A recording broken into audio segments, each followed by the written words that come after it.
que hicieron, entonces le dijeron: pero tienes que declarar a Isabel tu sucesora. Y desde luego, para evitar una guerra, Enrique vuelve de nuevo al poder, pero declarando a su media hermana su sucesora. Desde luego, ¿qué pasó con la Beltraneja? ¿Verdad? Pues la Beltraneja, que a la sazón era sobrina de Isabel, está buscando la forma y manera de que se le valide lo que su padre había hecho. Por fin, gracias. Dios bendiga a la gente que trae agua. Y a los que traen refresco también. No, habíamos traído, pero estaba fría. Entonces, ¿qué sucede? Que la Beltraneja sigue buscando formas de poder heredar el trono. ¿Y cómo lo hace? Sus aliados, la gente que le apoyaba, buscó la forma entonces de que el rey de Portugal se casara con ella. Porque si ella se casaba con un rey, entonces era reina. Y si era reina, como reina, tenía entonces derecho a reclamar el reinado en España, en Castilla, porque ya necesariamente entonces su esposo la avalaba como rey con su ejército. Entonces, fíjense, uno lee toda esta historia y uno dice: oye, pero esta gente sabían de estrategia, ¿no? Esta gente no eran ignorantes. Yo creo que los políticos de hoy aprendieron de ellos, ¿verdad? Claro.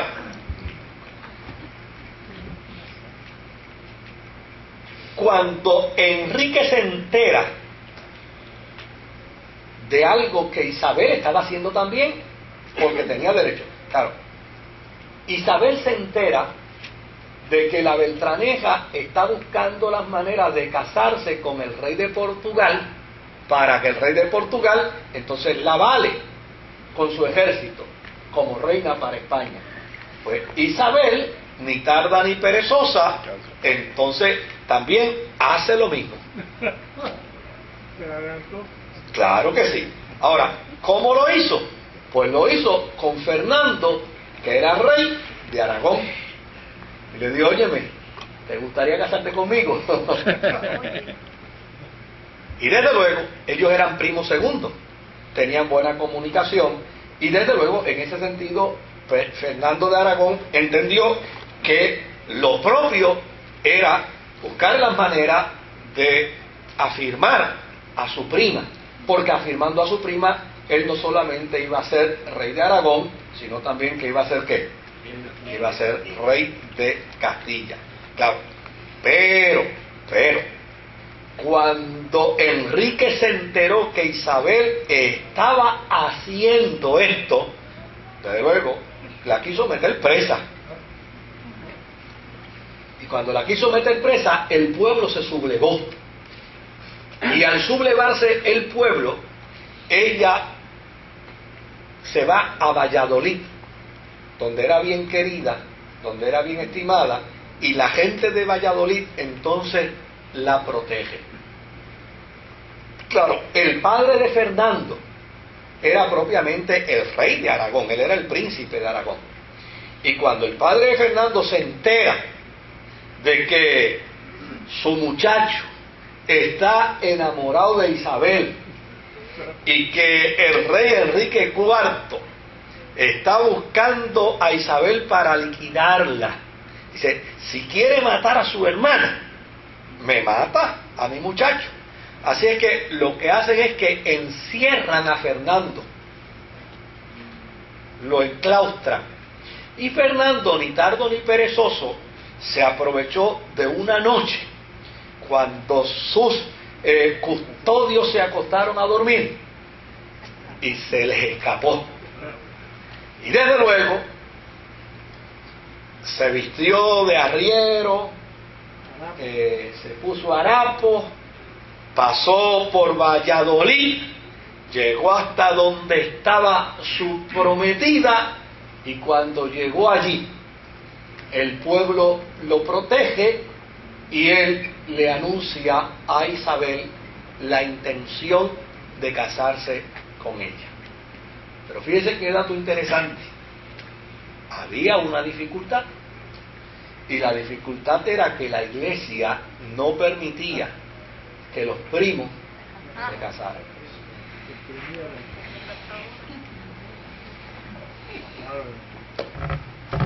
Y esto es un problema serio, porque desde luego, cuando Enrique se entera que Fernando está en Valladolid y que se está planificando la boda, obviamente Enrique le advierte al Papa, que se llamaba Pablo II, y le dice: tú no le puedes dar a ellos bula o consentimiento para que ellos se casen.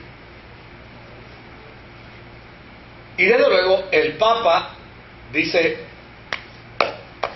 no le podemos dar el permiso para que ustedes se casen. Pero el arzobispo de Toledo, que no quería saber de Enrique y que en un momento dado se había opuesto a Enrique y había participado de la sublevación, se las arregló para que apareciera, no se sabe cómo ni de dónde, apareció entonces una dispensa papal para permitirle a Isabel y a Fernando casarse. Esa dispensa hasta el día de hoy se conoce como la dispensa espuria, es decir, una dispensa no real, una dispensa falsificada. Claro, como apareció la dispensa, Carrillo se encargó de que apareciera. Llegan a Valladolid, dice: aquí está la dispensa del Papa.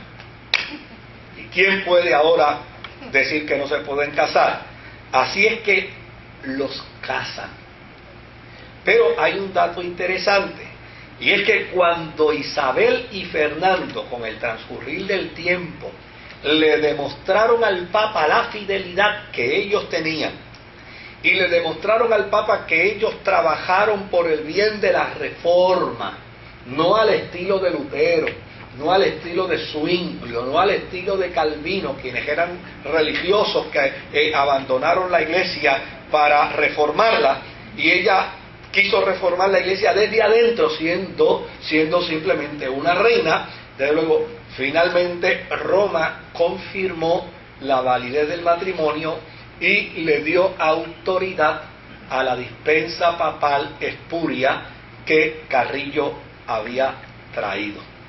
Así es que en eso están las cosas. Cuando Enrique le declara entonces la guerra a Aragón, porque desde luego, si el rey de Aragón se ha casado con Isabel, entonces hay que declararle la guerra.